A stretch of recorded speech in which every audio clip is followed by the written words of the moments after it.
C'est une première dans l'histoire de l'immigration canadienne. Plus de 200 visas et permis de différentes catégories ont été distribués à ces récipiendaires venus de plusieurs pays d'Afrique. Des visages radieux comme le soleil qui illumine le ciel de la ville de Cotonou à Kpakpa 10 à la salle des fêtes d'Idjoho.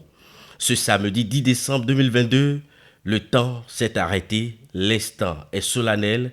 Edmo Sadonou vient d'inscrire son nom dans la mémoire collective du peuple africain, surtout béninois.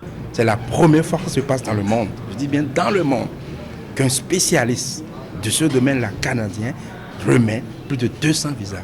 Une histoire dont a été témoin des candidats à l'immigration, des parents, des étudiants, des autorités politico-administratives, des magistrats, des fonctionnaires, des hommes d'affaires et des curieux, puisque Edmo Sadonou n'a qu'un seul rêve. Notre rêve, c'est d'aider le plus de personnes, que tu sois professeur d'université, que tu sois fermier, que tu sois instituteur à la maternelle, que tu sois stagiaire dans tel domaine. J'ai même dit que tu sois diplômé ou non diplômé et que tu nous montres ta motivation. Nous, on va faire et t'aider le plus possible. Des étudiants, des jeunes qui vont aller là-bas, frotter, c'est-à-dire aller dans les grandes universités canadiennes, mais en même temps travailler. Arrimer études, travail. Et après mettre ses compétences dans nos pays. Nous en avons besoin. Les Français, les Européens, tous le font. Pourquoi pas nous?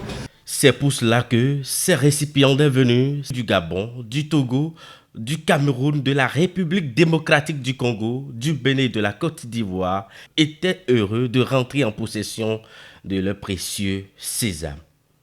Grande est ma joie. Je ne peux exprimer ma joie aujourd'hui en étant récipiendaire du visa aujourd'hui, parce que la dernière fois quand je venais, je faisais partie de l'eau de ceux qui venaient voir, observer la cérémonie de remise de visa.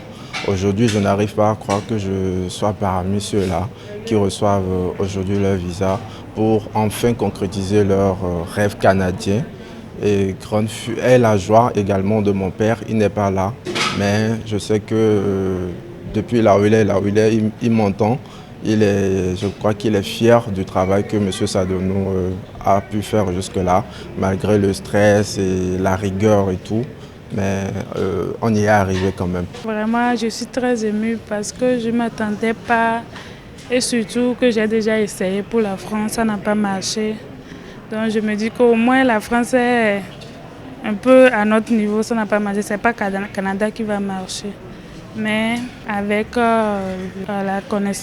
une connaissance d'une cousine, elle m'a vraiment mis en confiance qu'avec ça, Sadonou de lutter aussi, essayer. Et puis, je peux dire que j'ai commencé avec une grande confiance en lui, malgré que je ne l'ai jamais vu. Mais je n'ai jamais vu quelqu'un, il a fait le dossier de quelqu'un, mais j'avais tellement confiance et puis ça a marché, finalement ça a marché.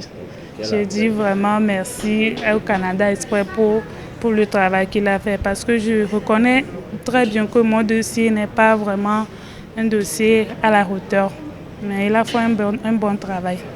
Bon, je suis très heureux parce que je viens de décrocher mon visa et je dis un sincère merci au cabinet Canada Express Pro et un sincère merci au PDG et à toute son équipe. Et j'exhorte tous ceux qui sont encore en train d'hésiter, de ne pas hésiter, d'avoir toujours confiance et que ça ira. Une joie partagée par ses parents qui sont soulagés de voir leurs efforts enfin couronnés grâce à la méthode Sadonou. Une méthode qui doit faire école selon ces derniers. Je ne peux pas dire combien de fois il est fort dans son métier, combien de fois il a la compétence dans son métier. Et ce qu'il fait pour le peuple béninois, surtout le monde entier, ça n'a pas de prix. Il est au Bénin, au Congo, au Cameroun, Guinée équatoriale, un peu partout dans le monde. Donc c'est Dieu qui va le bénir. Cette conférence, il y a plein de monde. Vous-même, vous voyez, les gens sont venus, beaucoup. Et il a distribué plus de 200 visas. Résidents permanents, visa tourisme, visa affaires, visa des étudiants. Donc que Dieu le bénisse et bénisse tous ses collaborateurs pour que ce cabinet aille toujours de l'avant. Je croise M. Sadonou dans l'enceinte de mon bureau. Il dit, bon, il faut faire Canada. Il avait dit ça. Il a dit, non, Canada, c'est trop cher. Et il dit, non, c'est pas, vous ne connaissez pas la formule. Il a dit, non. Quand on est allé 2 fois cogner la tête en Allemagne, pour le visa allemand, on est revenu. On a eu une chance extraordinaire. En 3 mois, on a eu le visa. Oui. Belle histoire, elle m'a dit, j'ai eu mon premier salaire, qu'est-ce que je vais vous offrir? Elle m'a envoyé 150 000. Elle a dit, quel travail elle va faire, elle va m'envoyer 150 000. Anniversaire de ses soeurs, elle a envoyé $100 canadiens, ceci. Vous comprenez? Et ça fait 3 ans. Quand on ne dérape pas, ça marche. Dans sa communication, le conférencier est revenu sur les différents types de visas distribués, notamment des visas de résidence permanente, encore appelés visas immigrants, des permis de travail ouverts, des permis de travail fermés, des permis d'études et de travail, des visas résidence temporaire, des visas business, des fiches visiteurs permettant à un visiteur du Canada de rester, des cartes de résidence permanente, des certificats de sélection du Québec, des équivalences de diplômes étrangers en diplôme canadien, des acceptations de personnes protégées pour les demandeurs d'asile, des certificats de citoyenneté canadienne. L'accent a été également mis sur les nouvelles réformes et droits d'immigration, l'histoire du Canada, la Constitution canadienne, l'histoire du Québec et comment ces nouvelles récipiendaires peuvent les utiliser à bon escient